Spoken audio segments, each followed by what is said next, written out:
दोस्तों, आज का जीवन बहुत सी कठिनाइयों से भरा हुआ है। इंसान कदम कदम पर व्यक्तिगत एवं पेशावर जैसी कई सारी समस्याओं का सामना कर रहा है। जब आपकी मुश्किलों का, आपकी परेशानियों का हल कहीं न मिले, तब भगवद गीता की शरण में आ जाओ। भगवद गीता को समझकर आप इन सभी समस्याओं का सामना कर सकते हैं। श्रीमद् भगवद गीता के पास आपके हर प्रश्न का उत्तर है, चाहे आपकी कोई भी परेशानी हो।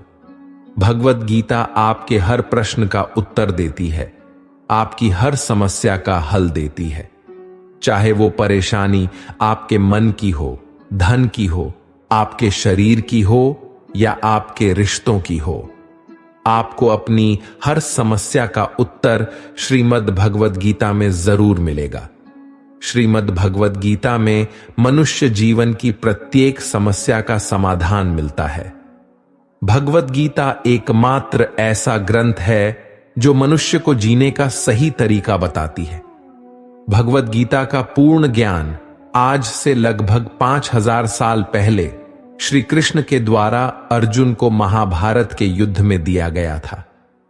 महाभारत के इस युद्ध में अर्जुन अपने कर्म से पीछे हटकर युद्ध करने से मना कर देते हैं। तब श्री कृष्ण उन्हें गीता ज्ञान देते हैं। श्रीमद् भगवद गीता के अनमोल उपदेशों में आपकी जिंदगी की हर परेशानी का हल अवश्य मिलेगा। गीता का पहला अध्याय, जिसका नाम अर्जुन विषाद योग है, और दूसरा अध्याय जिसका नाम सांख्य योग है, इसके आरंभ में ही अर्जुन ने श्री कृष्ण के आगे अपना दुख प्रकट किया है। हे केशव, मैं कौरवों से कैसे युद्ध कर सकता हूं? यह सब तो मेरे अपने ही हैं।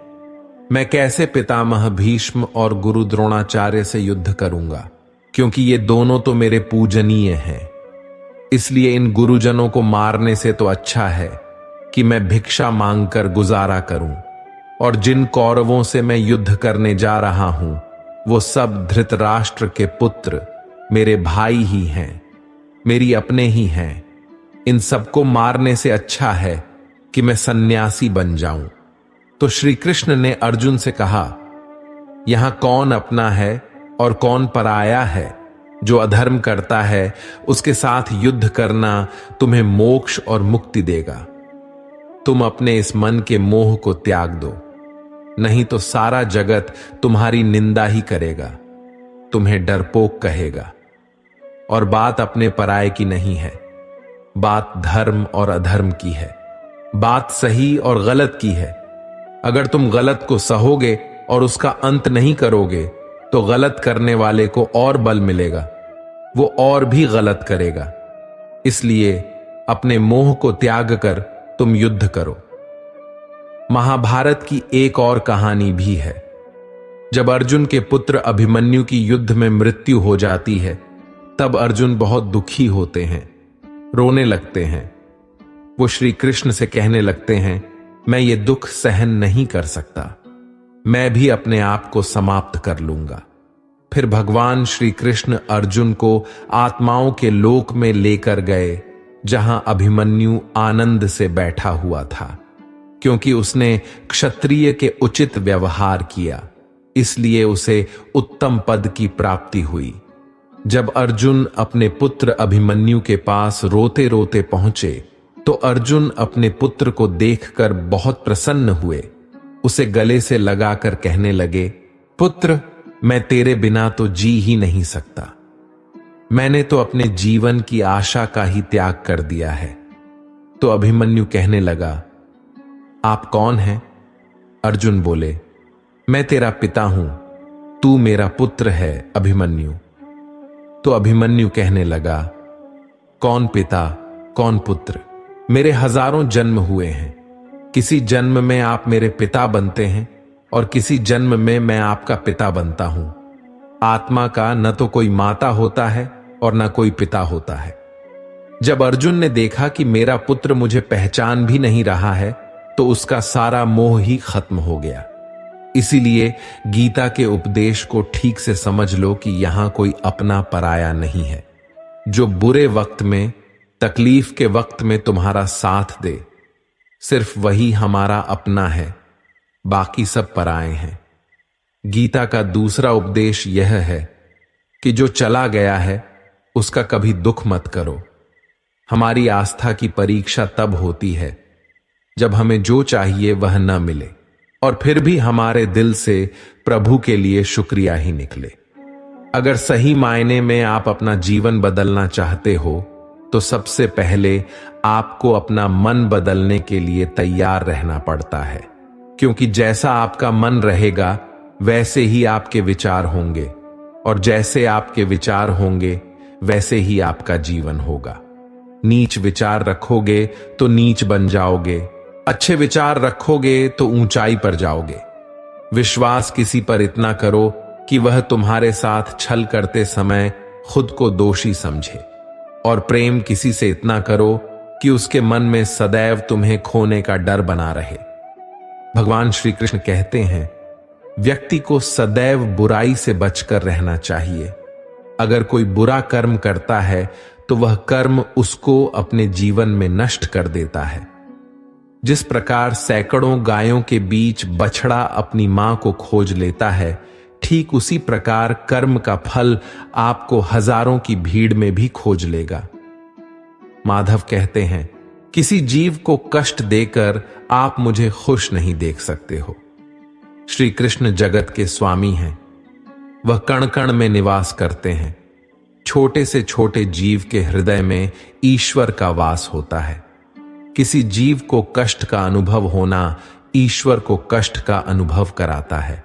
इसीलिए किसी भी जीव को कष्ट देना ईश्वर को कष्ट देने के समान है। मृत्यु एक अटल सत्य है जिसे कभी बदला नहीं जा सकता। इस संसार का जब से निर्माण हुआ है तब से जन्म मृत्यु का चक्र चलता आ रहा है। जिस प्रकार मनुष्य अपने पुराने वस्त्रों को त्याग कर नए वस्त्र धारण करता है, ठीक उसी प्रकार आत्मा पुराने व्यर्थ शरीर को त्याग कर नए शरीर को धारण करती है, जो प्रकृति का नियम है। इस सत्य को स्वीकार करके भयमुक्त होकर आज में जीना चाहिए। ज्ञानी व्यक्ति न तो मरने वाले का शोक करते हैं और न ही उनका शोक करते हैं जो अभी जिंदा है, क्योंकि वह जानते हैं जो मर गया वह फिर से जन्म लेगा और जो जिंदा है वह एक दिन जरूर मरेगा। केवल ज्ञान ही एक ऐसा अक्षय तत्व है जो कहीं भी, किसी भी अवस्था में और किसी भी काल में मनुष्य का साथ नहीं छोड़ता। इस धरती पर जिस प्रकार मौसम में बदलाव आता है, ठीक उसी प्रकार जीवन में भी सुख दुख आता जाता रहता है। युद्ध हो या जीवन, सफलता केवल 3 शस्त्रों से प्राप्त होती है: धर्म, धैर्य और साहस। कोई भी मनुष्य जन्म से नहीं बल्कि अपने कर्मों से महान बनता है। कुछ पाना है तो खुद पर भरोसा कीजिए, क्योंकि सहारे कितने भी सच्चे और अच्छे हों, साथ छोड़ ही जाते हैं। मित्र गरीब है या अमीर मायने नहीं रखता, बल्कि वह आपके बुरे समय में आपका साथ कितना देता है यह मायने रखता है। धर्म चाहे जो भी हो, अच्छे इंसान बनो। हिसाब तुम्हारे कर्म का होगा, धर्म का नहीं। खुशी के लिए काम करोगे तो खुशी नहीं मिलेगी, लेकिन खुश होकर काम करोगे तो खुशी जरूर मिलेगी। जब आप दूसरों के लिए अच्छा चाहते हैं तो वही अच्छी चीजें आपके जीवन में वापस आती हैं। यही प्रकृति का नियम है। आपका मूल्य इससे तय नहीं होता कि आप क्या हैं, बल्कि इससे तय होता है कि आप खुद को क्या बनाने की क्षमता रखते हैं। हंसता हुआ मन और हंसता हुआ चेहरा यही सच्ची संपत्ति है। मनुष्य हमेशा अपने भाग्य को कोसता है, यह जानते हुए भी कि भाग्य से अधिक हमारे कर्म प्रभावशाली होते हैं। कभी कभी लगता है कि अच्छे कार्य करते रहने पर भी उसका फल अच्छा नहीं मिलता और भगवान सारे दुख हमारी ही झोली में डाल देता है, लेकिन ऐसा नहीं है। कभी भी जब पुण्य कार्य करें उसे ईश्वर को समर्पित कर दें और मन में किसी भी तरह का अभिमान या स्वार्थ न रखें। भगवान ने अर्जुन से कहा, हे कुंती पुत्र, तुम जो भी करते हो, जो भी खाते हो, पवित्र यज्ञ अग्नि में जो आहुति डालते हो, जो भी दान देते हो, जो भी तपस्या करते हो, वह सब मुझे अर्पित करते हुए करो। इसीलिए जो भी कर्म करें भगवान को समर्पित करने के भाव से करें। इस प्रकार हम जो भी पुण्य कर्म करेंगे ईश्वर को साथ रखकर समष्टि के कल्याण के भावना से करेंगे और खुद को ईश्वर को समर्पित भी कर देंगे, ताकि उस पुण्य का भी अभिमान ना हो। पाप लोहे की जंजीर है तो पुण्य सोने की, बंधन दोनों में है। लोहे की जंजीर से छूटने का आदमी को मन भी करता है, लेकिन सोने की जंजीर का बंधन उसको प्यारा लगने लगता है। गीता में श्री कृष्ण ने कहा है कि पुण्य कर्म मुझे समर्पित कर दें, नहीं तो उसके बंधन में बंधे रहेंगे। लेकिन जहां तक पाप कर्म की बात है तो कहा गया है कि वो तो भोगना ही पड़ता है। रामचरितमानस में निषाद राज गुरु को राम जी का प्रेम यानी भक्ति मिली। भगवान राम ने गंगा पार कराने पर जब केवट को उतराई देनी चाहिए तो उसने विनयपूर्वक इनकार कर दिया। तब भगवान ने केवट को विमल भक्ति का वरदान देकर अनुग्रहित किया। भक्ति एक ऐसी चीज है जो पुरुषार्थ से प्राप्त नहीं होती। जिस पर ईश्वर कृपा करते हैं उसी को भक्ति प्राप्त होती है। भक्ति ऐसी है कि परमात्मा जिस पर प्रसन्न होते हैं वह जिसको देना चाहते हैं उसी को मिलती है। एक दर्पण अपनी काबिलियत कभी नहीं बदलता, चाहे वह 2 टुकड़ों में विभाजित हो या 1000 टुकड़ों में। इसलिए अपने असली बर्ताव को कभी नहीं बदलिए, चाहे कैसी भी परिस्थिति क्यों ना हो। जब परिस्थितियां हमारे वश में ना हो तब मन की स्थिति बदल कर देखिए। सब कुछ तो नहीं, पर बहुत कुछ आपके अनुरूप हो जाएगा। पेड़ के नीचे रखी भगवान की टूटी मूर्ति को देखकर समझ आया कि परिस्थिति चाहे कैसी भी हो, पर कभी खुद को टूटने न देना। पानी को कसकर पकड़ेंगे तो वह हाथ से फिसल जाएगा। उसे बहने दो, वह अपना रास्ता खुद बना लेगा। कभी कभी जब परिस्थितियां समझ में ना आए तो जो कुछ जीवन में घटित हो रहा है उसे शांत भाव और तटस्थ होकर बस देखना चाहिए। समय आने पर जीवन अपना मार्ग खुद बना लेगा। कठिन परिस्थितियों में दिमाग को शांत रखना सबसे जरूरी होता है। उस समय सारा माहौल विपरीत होता है। आपसे एक सवाल पूछता हूं, अगर अचानक कहीं आग लग जाए तो आप क्या करेंगे? कैसे बुझाएंगे? आप कहेंगे कि ऐसी परिस्थितियों के लिए हम पहले से इंतजाम करेंगे। आप बिल्कुल सही कह रहे हैं। सभी जगहों पर ऐसे परिस्थितियों के लिए कुछ न कुछ व्यवस्था पहले से होती है। आपको शायद मेरी ये बात अजीब लग रही होगी, लेकिन इसी में आपका सवाल का जवाब है। जैसे आग लगने पर कुआं नहीं खोजा जा सकता, वैसे ही अचानक मुश्किल हालात आने पर मन को शांत नहीं किया जा सकता। चाहे उस समय कितनी भी मोटिवेशनल स्पीच सुन लें या वीडियो देख लें, भक्ति भजन कर लीजिए, मन शांत नहीं होगा। इसलिए पहले से तैयारी जरूरी है। अगर पहले से ही मन को सकारात्मक सोच, अध्यात्म और सच्ची भक्ति में लगाया होगा, या फिर मन की तीव्र गति को ध्यान द्वारा साधा होगा, अच्छे लोगों की संगत में रहते होंगे, तभी मन मुश्किल समय में शांत रह सकता है। वरना तो वही पुरानी कहावत है, आग लगने पर कुआं नहीं खोदा जाता। इसलिए जब जीवन में सब कुछ सही चल रहा हो, शारीरिक रूप से भी ठीक हो, तभी से मन को शांति के मार्ग में लगा दें, ताकि मुश्किल समय आने पर दिमागी संतुलन बना रहे और बुरे वक्त को ठीक से मैनेज कर सके। जो लोग कठिन परिस्थिति में हाथ पर हाथ रखकर बैठ जाते हैं, उनका दिमाग शांत नहीं रहता है। वे अपने हालात को बदल नहीं पाते हैं। काम करने से बुरे विचार दिमाग में नहीं आते हैं, बल्कि आप काम करने के फलस्वरूप कुछ पाते हैं। यदि ये बुरा हुआ तो अनुभव मिलता है, वरना सफलता के दर्शन होते देर नहीं लगती। जब हालात विपरीत हो तब आप लंबी गहरी सांस लेने की कोशिश करें। आपका सारा ध्यान आसपास की बुरी बातों से सिमटकर सांसों पर केंद्रित हो जाएगा। आप सिप सिप करके पानी पीने की कोशिश करें। आप खाली न रहें, कोई मनपसंद काम करें। खाली दिमाग शैतान का घर होता है। समय पर भरोसा रखें। आज तक कोई ऐसी रात नहीं हुई जिसका सवेरा न हुआ हो। जंगल में लगी बड़ी से बड़ी आग भी एक दिन शांत हो ही जाती है। कुछ ना कुछ नया सीखते पढ़ते रहें, क्योंकि इन परिस्थितियों के उपहार स्वरूप आपको हमेशा याद रहेगा। आत्मचिंतन और मनन करने का यही समय होता है, क्योंकि जब दरवाजे खुलने लगेंगे तो फिर दौड़ शुरू हो जाती है। ये समझिए, ईश्वर ने सबसे मुश्किल रोल के लिए आप जैसे बेहतर कलाकार को चुना है।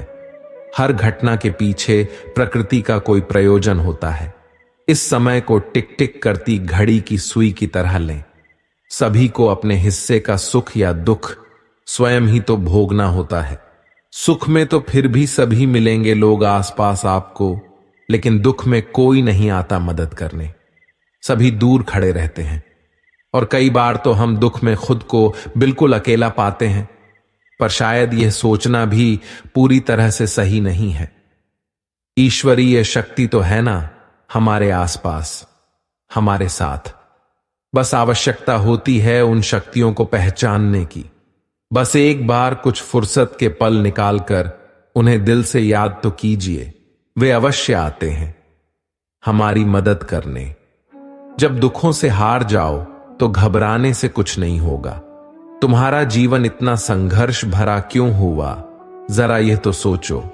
लोग तो यह भी कहते हैं अगले पिछले कर्म ऐसे होंगे तभी तो इतना दुख मिला है।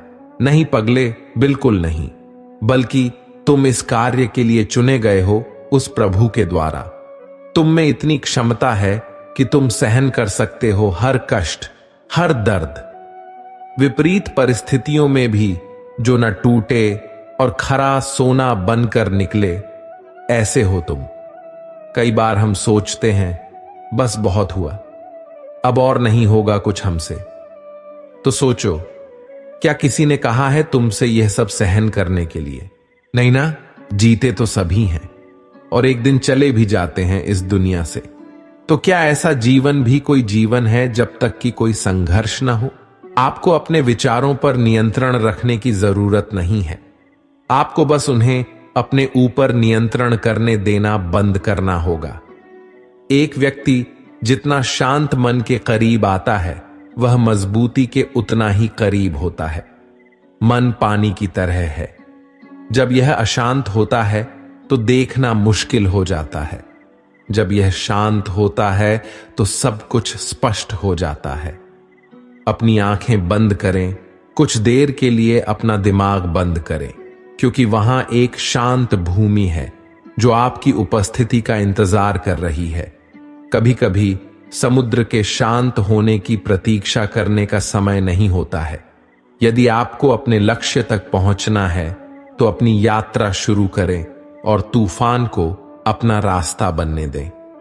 धैर्य प्रतीक्षा करने की क्षमता नहीं है, बल्कि धैर्य का अर्थ है शांत रहना, चाहे कुछ भी हो जाए।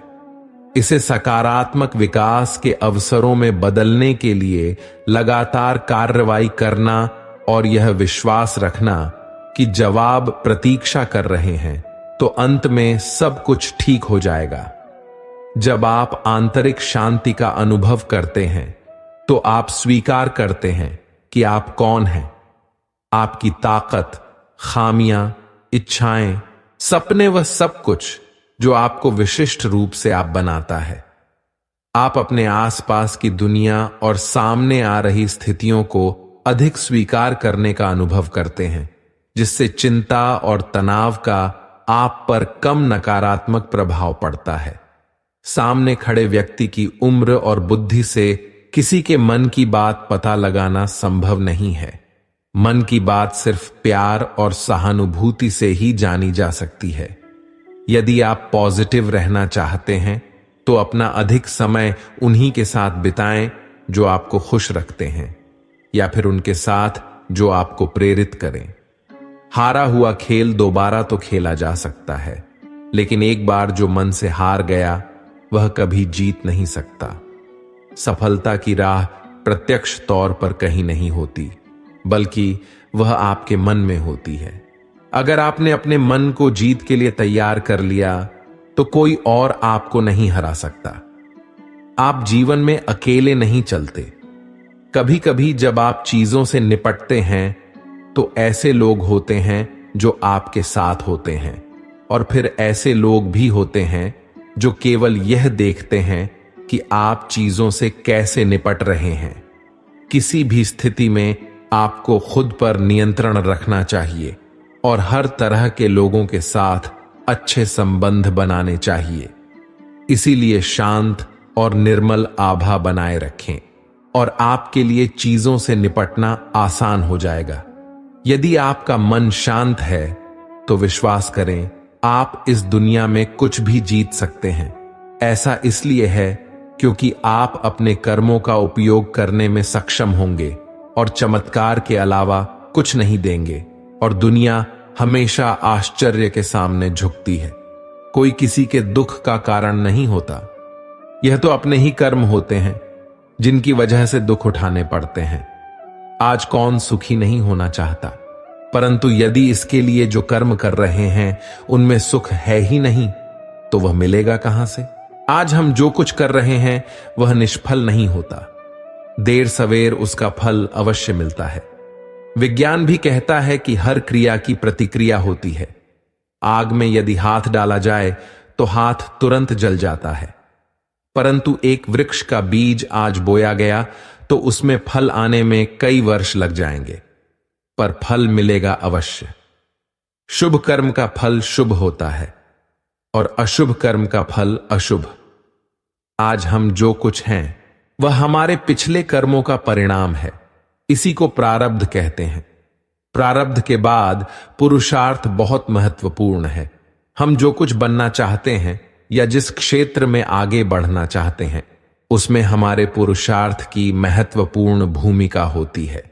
साथ ही साथ ईश्वरीय कृपा भी महत्वपूर्ण है। ईश्वर अनुकूल या प्रतिकूल परिस्थितियां देता है। उन परिस्थितियों से अपनी बुद्धि और सामर्थ्य के बल पर निपटना तो आपको ही होगा। दैवीय शक्तियां पुरुषार्थ वालों की ही मदद करती हैं, न कि निठल्ले और आलसी लोगों की। गीता में भगवान कृष्ण ने कहा है, योगक्षेमम वहाम्यहम्। भगवान पर पूर्ण रूप से आश्रित होकर देखिए। श्रद्धा और विश्वास के साथ भगवान से निकटता बढ़ाने पर वे सारी जिम्मेदारी स्वयं वहन करते हैं। जीवन यापन की सारी वस्तुएं भगवान द्वारा प्रदत्त हैं, पर आलसी और कामचोर इसे प्राप्त नहीं कर सकते। मनुष्य को ईश्वर ने असीमित शक्ति, बुद्धि और पुरुषार्थ दिया है, जिसके बल पर क्या हासिल नहीं किया जा सकता। भय और अतृप्त वासना ही समस्त दुखों की जड़ है। जीवन भर मनुष्य जीविका के प्रपंच में उलझा रहता है। मैं और मेरा, तू और तेरा का जाल बुनकर स्वयं उसी में उलझा हुआ अनेकों प्रकार के अनैतिक कर्मों में लगा रहता है। भविष्य के भय को सोचकर अपना वर्तमान भी बिगाड़ लेता है और श्रेय मार्ग को छोड़कर प्रेय मार्ग का अनुगामी हो जाता है, जिसमें दुख के सिवा कुछ है ही नहीं। इस मार्ग पर चलने वाले लोग जीवन की सत्यता, मृत्यु को भी नकारने लगते हैं और भविष्य के लिए नैतिक अनैतिक तरीका अपनाकर संग्रह में लगे रहते हैं। लोभ, मोह और स्वार्थ से ऊपर उठे बिना सच्चे सुख की कल्पना नहीं की जा सकती। सच्चा सुख तो त्याग की राह पर चलकर पाया जा सकता है। हमारा सनातन धर्म भौतिक सुख के उपभोग को बुरा नहीं मानता, पर इसका आधार धर्म होना चाहिए। धर्म का आचरण करने से छल, कपट, ईर्ष्या जैसे अनैतिक कर्मों में मनुष्य लिप्त नहीं होगा और मेहनत से जो कमाया है उसी को हरि इच्छा समझकर संतोष करेगा। संतोष से परम सुख की प्राप्ति होगी। क्रोध, लोभ, मोह सभी दुख देने वाले हैं, इनसे हमेशा बचना चाहिए, अन्यथा सुख शांति दूर भागेगी। त्याग और परहित से बढ़कर कोई सुख नहीं है, इसे यथासंभव अपने आचरण में लाना चाहिए। कभी किसी अंधे को सड़क पार कराकर, किसी प्यासे को पानी पिलाकर देखिए, लोगों से मधुर व्यवहार करके देखिए। इसमें आपका कोई पैसा खर्च नहीं होगा, पर अतुलनीय सुख की प्राप्ति होगी। विश्वास करना सीखिए।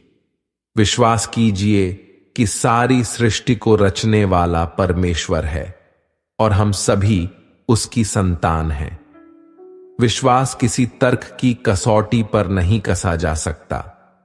अतः सभी में, चाहे वह इंसान हो, पशु पक्षी हो या पेड़ पौधे हों, सब में ईश्वर का वास मानकर घृणा को त्याग कर प्रेम करना सीखिए। यही सतत सुख शांति की राह है। घर में छोटे मोटे मनमुटाव तो चलते रहते हैं, पर यह कलह के कारण बनकर दुखदाई भी हो जाते हैं। इसका मुख्य कारण है कि हम अलग आकार की गांठ को मजबूती से बांध तो लेते हैं, पर कर्तव्य की पूरी तरह उपेक्षा करते हैं। अपना कर्तव्य भली भांति निभाते हुए यदि दूसरों की बातों पर गौरपूर्वक विचार किया जाए तो निश्चित लगेगा कि मनमुटाव के अनेक कारण बेसिर पैर के बेतुके ही थे। अहम पालने के बजाय यदि कारणों की तरफ सोचा जाए तो मनमुटाव का प्रश्न ही नहीं होगा। सेवा लेने की बजाय सेवा देने का भाव आपकी खुशी कई गुना बढ़ा देगा। प्रेम और मधुर व्यवहार से मनुष्य क्या, पशु पक्षी भी अपना बन जाते हैं। जीवन का मार्ग टेढ़ा मेढ़ा कांटों से भरा है। जीवन कोई फूलों की सेज नहीं है जो आसानी से पार हो जाए। हमें इसी उदार चढ़ाव के जीवन में स्वयं को कैसे आगे बढ़ाना है, यही विचारणीय है। परिस्थितियां तो आपको हंसाएंगी भी और रुलाएंगी भी, पर अपने संतुलन को नहीं खोना। हर स्थिति पारिस्थिति का सामना करते हुए चलते चले जाओ।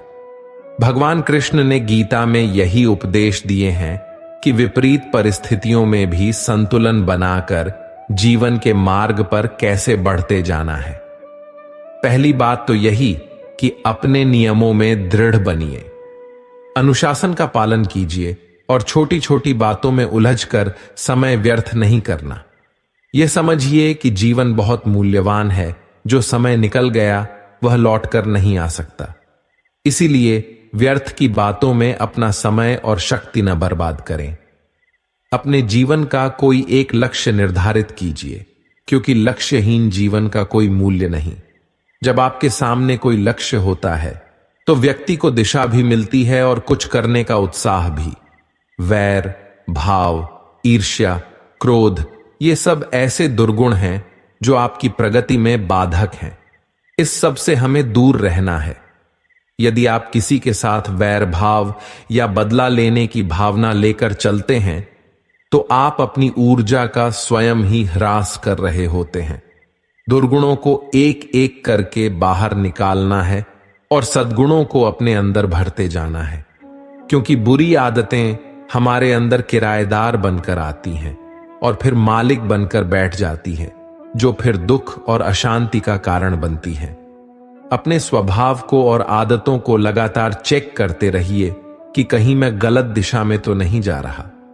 आत्मचिंतन ही एक ऐसा आईना है जो आपको आपकी बुराइयों से अवगत कराता है, क्योंकि किसी के कहने से आप नहीं मानेंगे।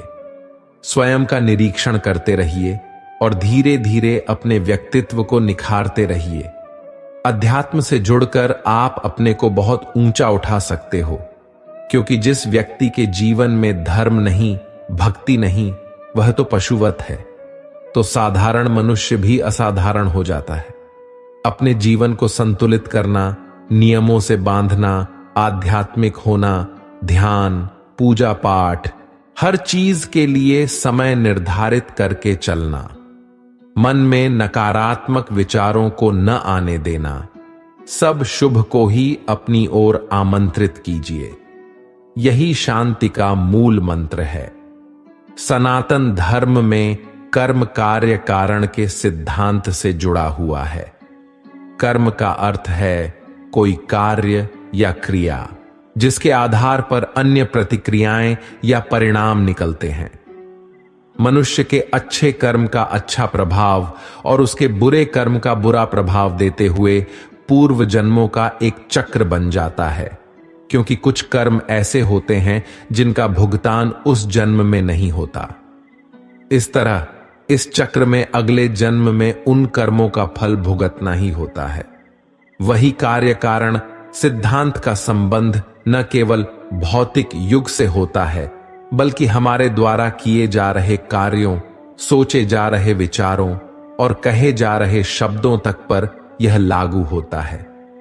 कई बार हम कुछ ऐसे कार्य करते हैं जो हम करना नहीं चाहते, पर वह पूर्व जन्म के कर्म के आधार पर निश्चित होते हैं, जिस कारणवश वह कार्य किसी न किसी माध्यम से पूर्ण हो ही जाता है। जैसे ही पूर्व जन्म का हमारा चक्र समाप्त हो जाता है, व्यक्ति को उसी समय मोक्ष की प्राप्ति हो जाती है। हमारे शास्त्रों में इस बात का उल्लेख मिलता है कि 84 लाख योनियों के बाद मनुष्य का जन्म प्राप्त होता है। साथ ही यह भी विशेष रूप से वर्णित किया गया है कि केवल मनुष्य योनि में ही जन्म और मृत्यु के चक्र से मुक्ति पाई जा सकती है। मनुष्य के कर्म का फल उसकी परिस्थिति और दैवीय शक्तियों द्वारा निर्धारित होता है। ऐसा कहा जाता है कि यदि अच्छे कर्म बुरे कर्म की तुलना में अधिक हैं, तो बुरे कर्मों का फल इसी जन्म में और अच्छे कर्मों का फल अगले जन्म में मिलना निर्धारित होगा। इसी तरह यदि मनुष्य द्वारा किए गए कर्म में बुरे कर्म अच्छे कर्मों की तुलना में अधिक हैं, तो इस जन्म में अच्छे कर्म भोगने होंगे, जबकि बुरे कर्मों को भोगने के लिए अगला जन्म निर्धारित होगा। मनुष्य को कौन कौन से कर्म करने चाहिए?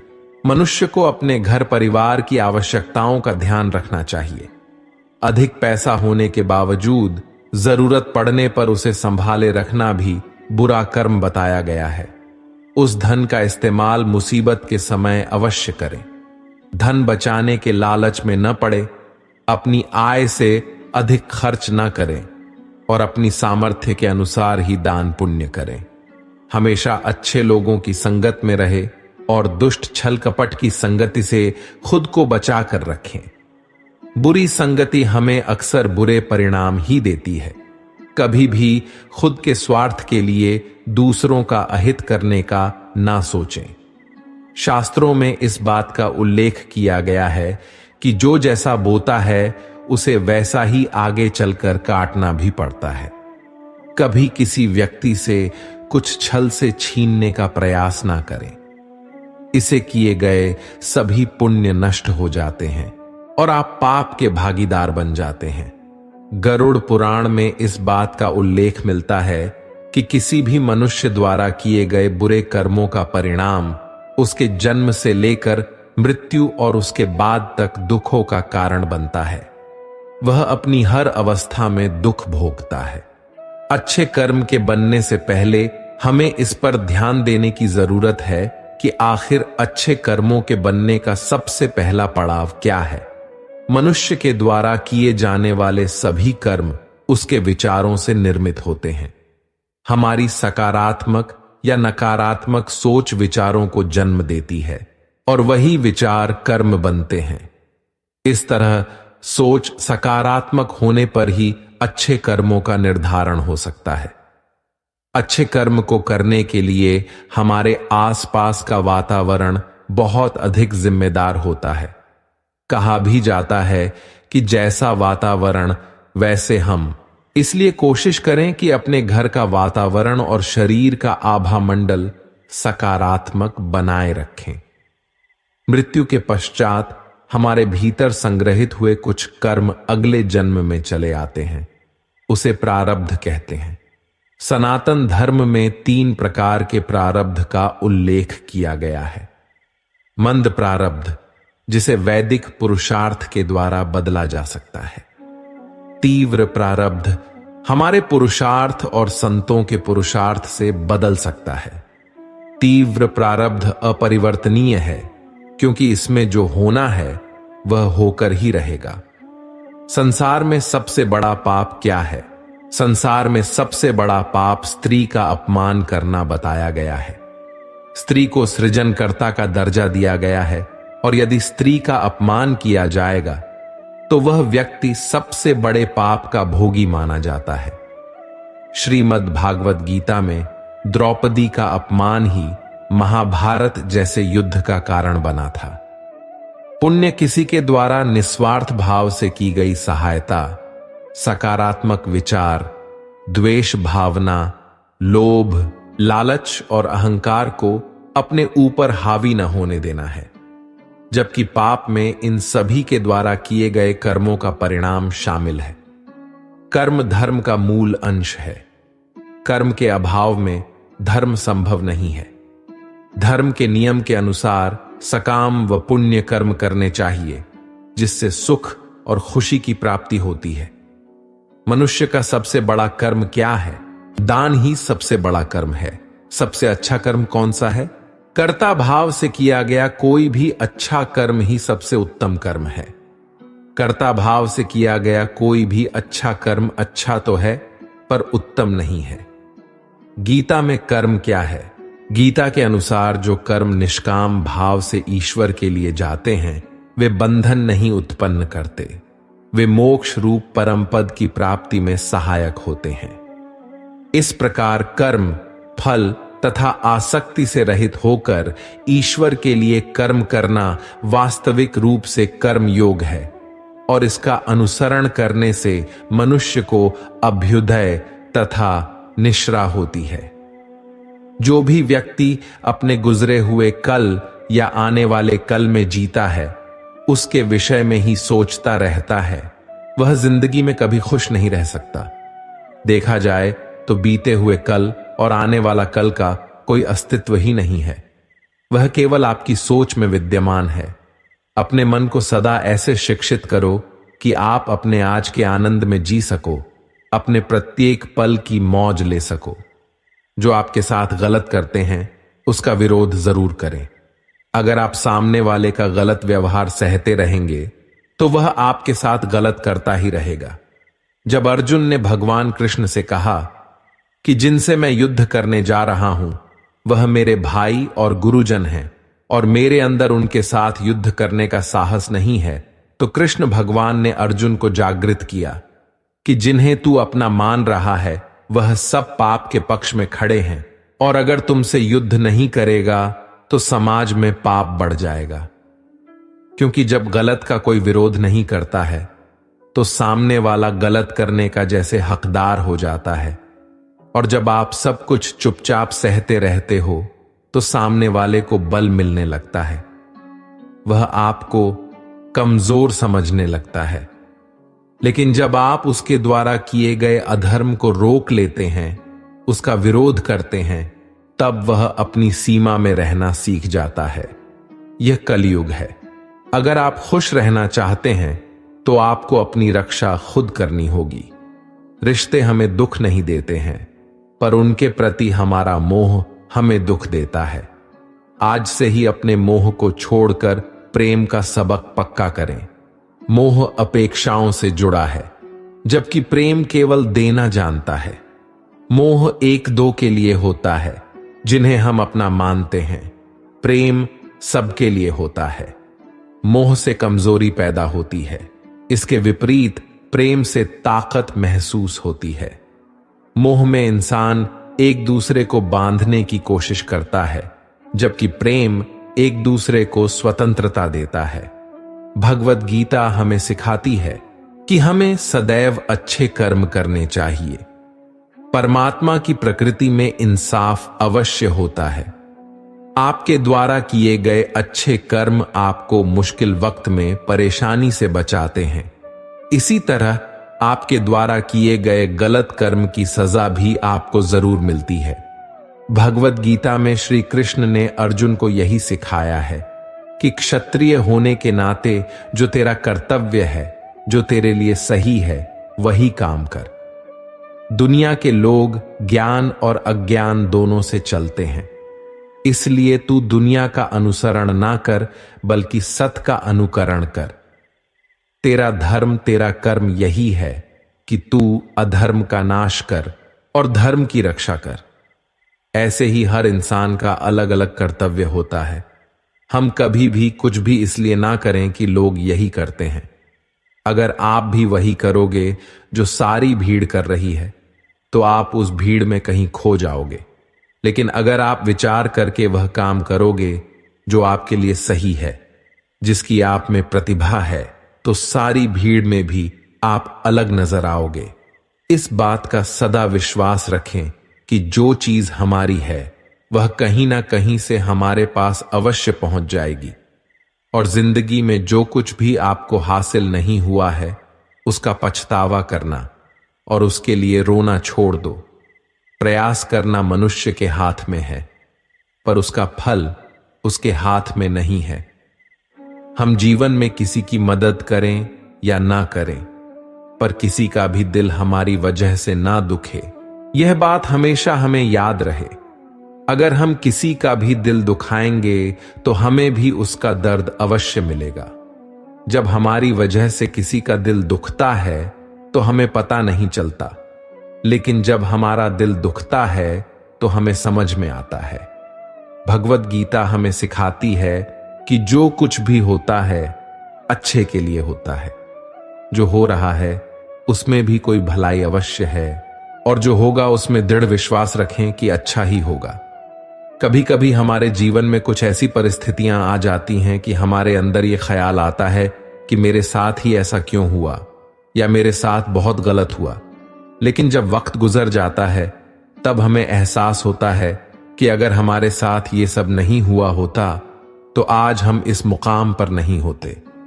मनुष्य को किसी भी चीज की अति नहीं करनी चाहिए, न किसी से अधिक राग, न किसी से अधिक का वैर। हद से ज्यादा आराम आपको आलसी बना सकता है, और हद से ज्यादा खाना आपको बीमार कर सकता है। बहुत ज्यादा भूखा रहना भी खराब है। पूरी नींद, पूरा विश्राम और पूरा भोजन हर व्यक्ति के लिए जरूरी है। जीवन को सदा संतुलन के साथ जीना चाहिए। चाहे आपके पास कितनी भी शक्ति क्यों ना हो, लेकिन सत्य और ईश्वर जिसके साथ खड़े हो जाए उसे दुनिया की कोई भी ताकत नहीं हरा सकती। अर्जुन धर्म युद्ध लड़ रहे थे, भगवान कृष्ण उनके साथ थे और उनकी जीत निश्चित थी। महाभारत के युद्ध में यह उदाहरण स्पष्ट नजर आता है। मनुष्य को सदा धर्म के मार्ग का अनुसरण करना चाहिए।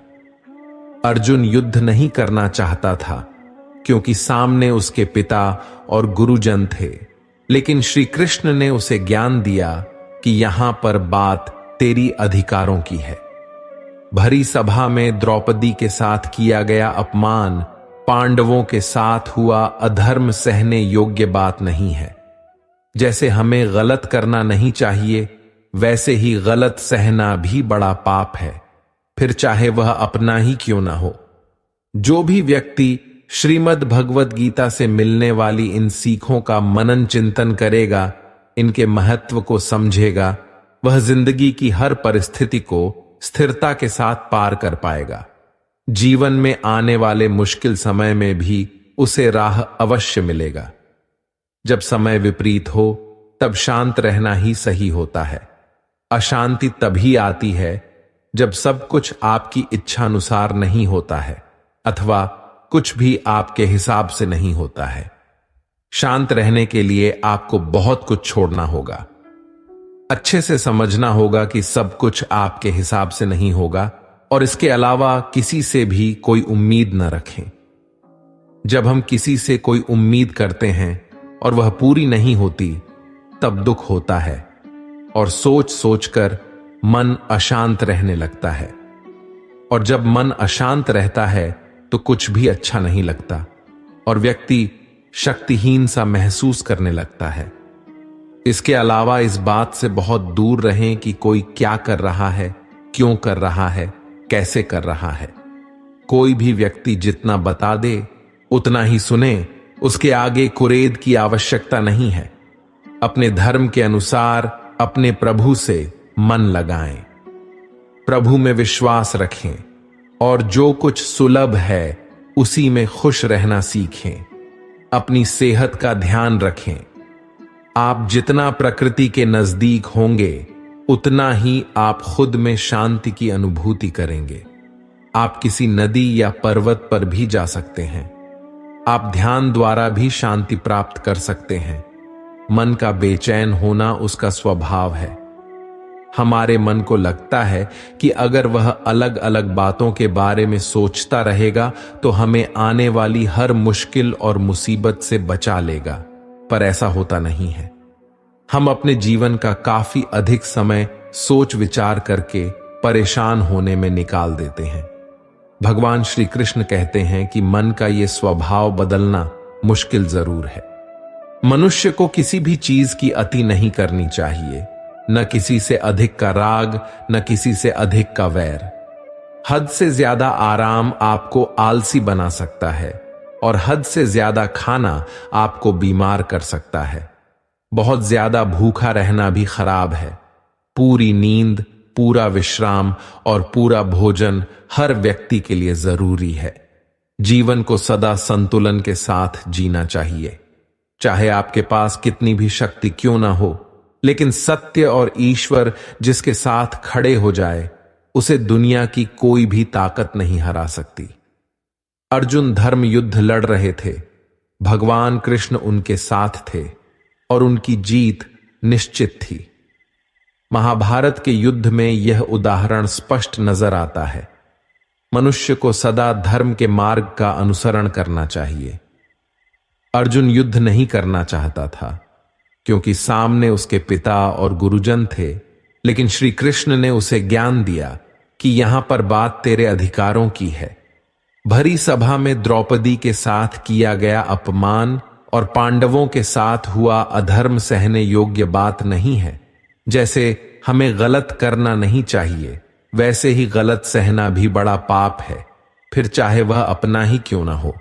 जो भी व्यक्ति श्रीमद् भगवत गीता से मिलने वाली इन सीखों का मनन चिंतन करेगा, इनके महत्व को समझेगा और जीवन की हर परिस्थिति को स्थिरता के साथ पार कर पाएगा, उसे जीवन में आने वाले मुश्किल समय में भी राहत अवश्य मिलेगा।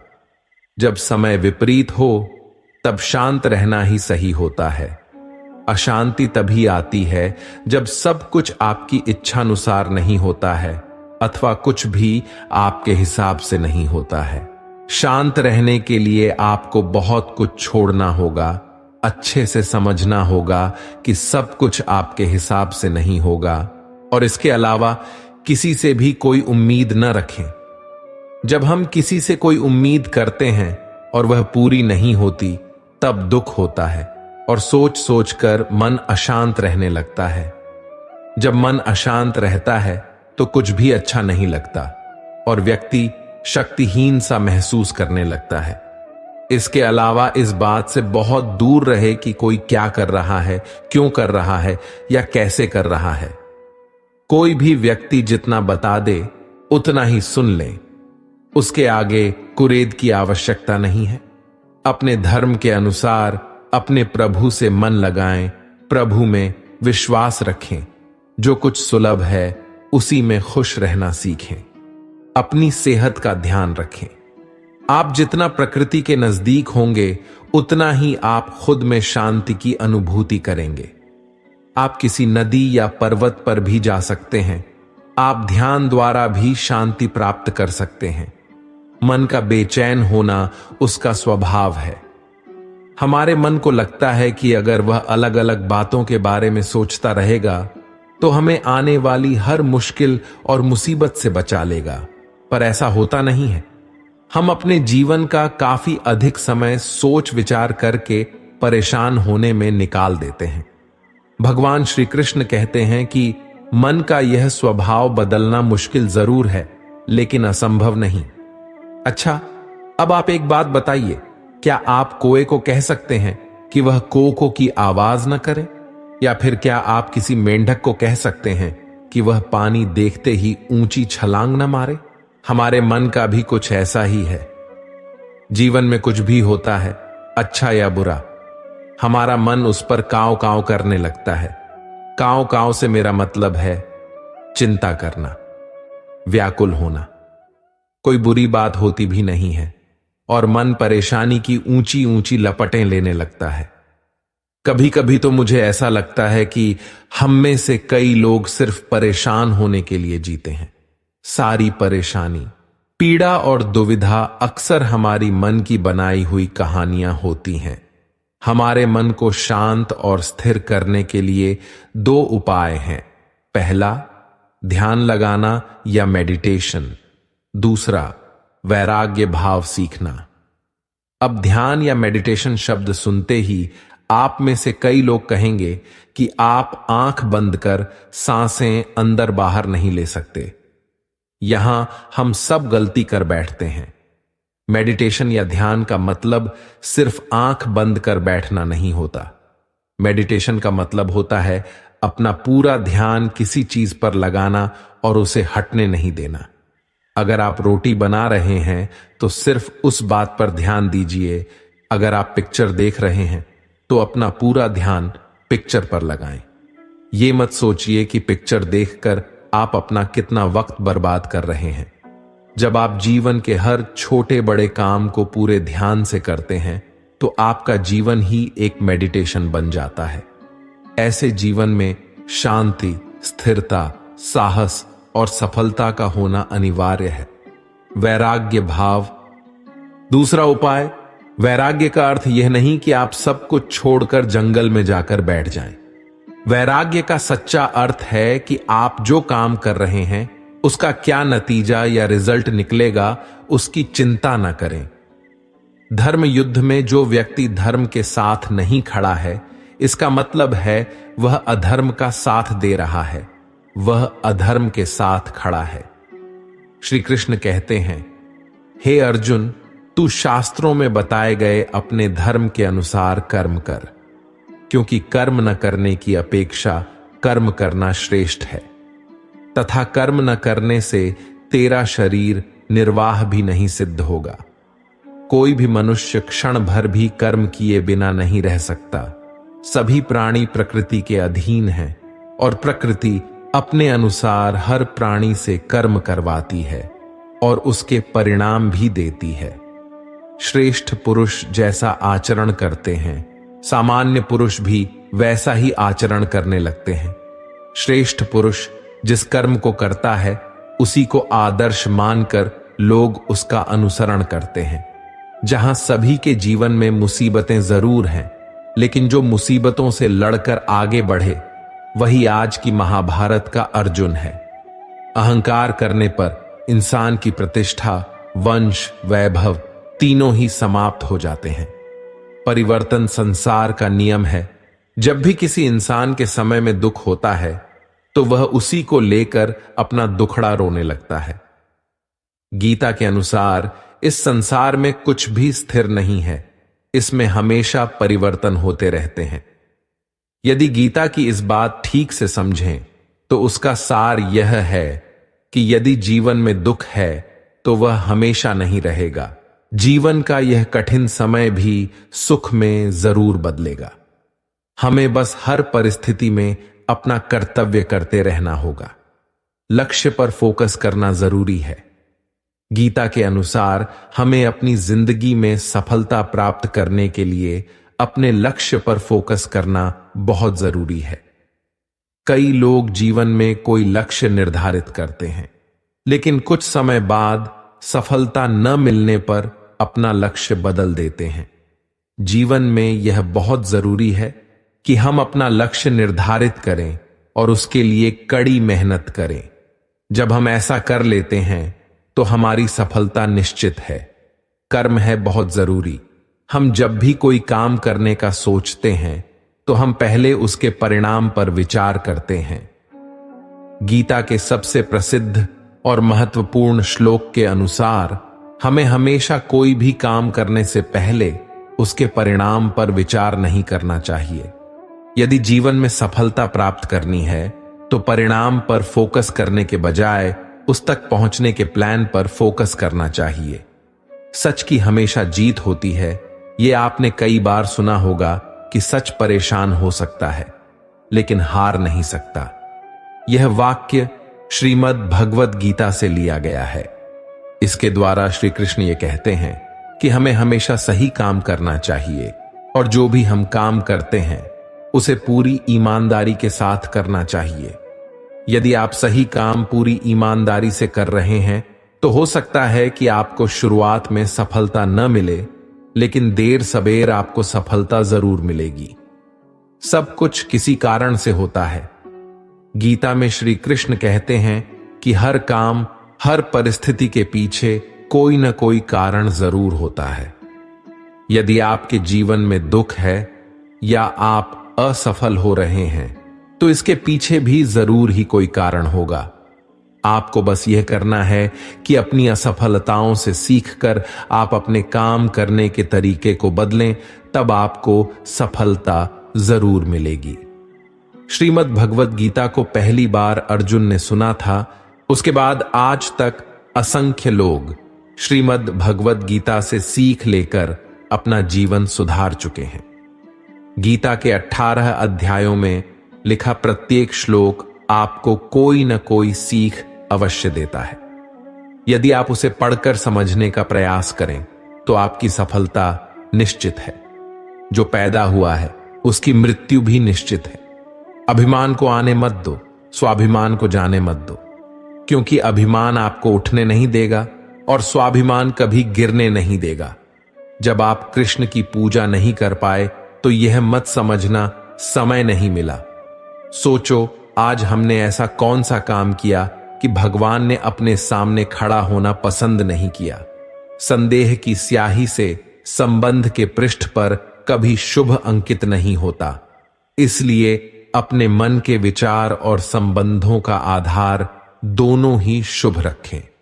मोहग्रस्त होकर अपने कर्तव्य पथ से हट जाना मूर्खता है, क्योंकि इससे न तो तुम्हें स्वर्ग की प्राप्ति होगी और न ही तुम्हारी कीर्ति बढ़ेगी। इस भौतिक संसार का यह नियम है कि जो वस्तु उत्पन्न होती है कुछ काल तक रहती है, अंत में लुप्त हो जाती है, चाहे वे शरीर हो या फल हो। श्री कृष्ण कहते हैं, यदि कोई व्यक्ति प्रेम से, भक्ति से पुष्प, फल, जल भी मुझ पर चढ़ा दे तो उसी भाव से उसे स्वीकार करता हूं। वह मेरा प्रिय भक्त होता है। अपने परम भक्तों जो हमेशा मेरा स्मरण या एक चित्त मन से मेरा पूजन करते हैं, मैं व्यक्तिगत रूप से उनके कल्याण का उत्तरदायित्व लेता हूं। उससे मत डरो जो वास्तविक नहीं है, न कभी था न कभी होगा। जो वास्तविक है वह हमेशा था और उसे कभी नष्ट नहीं किया जा सकता। जीवन में आधे दुख इस कारण जन्म लेते हैं क्योंकि हमारी आशाएं बड़ी होती हैं। इन आशाओं का त्याग करके देखो, जीवन में सुख ही सुख है। जीवन में जन्म लेने वाले के लिए मृत्यु उतनी ही निश्चित है जितना कि मृत होने वाले के लिए जन्म लेना। इसलिए जो अपरिहार्य है उस पर शोक मत करो। अगर तुम्हें किसी ने दुखी किया है तो बुरा मत मानना। लोग उसी पेड़ पर पत्थर मारते हैं जिस पेड़ पर ज्यादा मीठे फल होते हैं। अंतकाल में जो मनुष्य मेरा स्मरण करते हुए देह त्याग करता है वह मेरी शरण में आता है। इसलिए मनुष्य को चाहिए कि अंतकाल में मेरा चिंतन करे। यह सच बात है कि भूल करके इंसान कुछ सीखता है, परंतु इसका यह मतलब नहीं कि वह जीवन भर भूल करता रहे और कहें कि हम सीख रहे हैं। कृष्ण कहते हैं, इस जगत में मनुष्य भौतिक वस्तुओं का भोग कर सकता है। अगर वे चाहे तो सब कुछ छीन सकते हैं। मनुष्य कुछ भी नहीं कर सकता। स्वार्थ से रिश्ते बनाने की कितनी भी कोशिश करे वह कभी नहीं बनते हैं, और प्रेम से बने रिश्तों को कितना भी तोड़ने की कोशिश करे वह कभी नहीं टूटते। क्रोध से भ्रम पैदा होता है, भ्रम से बुद्धि व्यग्र होती है। जब बुद्धि व्यग्र होती है तब तर्क नष्ट हो जाता है। जब तर्क नष्ट होता है तब व्यक्ति का पतन हो जाता है। आत्मा न तो जन्म लेती है, न कभी मरती है, और ना ही इसे कभी जलाया सकता है, ना ही पानी से गीला किया जा सकता है। आत्मा अमर और अविनाशी है। अगर व्यक्ति शिक्षा से पहले संस्कार, व्यापार से पहले व्यवहार और भगवान से पहले माता पिता को पहचान ले तो जिंदगी में कभी कोई कठिनाई नहीं आएगी। कृष्ण कहते हैं, जैसे प्राणी अपने पुराने कपड़ों को उतार कर फेंक देता है और नए को धारण करता है, उसी प्रकार यह आत्मा पुराने शरीर को त्याग कर नया शरीर प्राप्त करती है। तुम उसके लिए शोक करते हो जो शोक करने के योग्य नहीं है, और फिर भी ज्ञान की बातें करते हो। बुद्धिमान व्यक्ति न जीवित और ना ही मृत व्यक्ति के लिए शोक करते हैं। मन की गतिविधियों, होश, श्वास और भावनाओं के माध्यम से भगवान की शक्ति सदा तुम्हारे साथ है और लगातार तुम्हें बस एक साधन की तरह प्रयोग कर सभी कार्य कर रही है।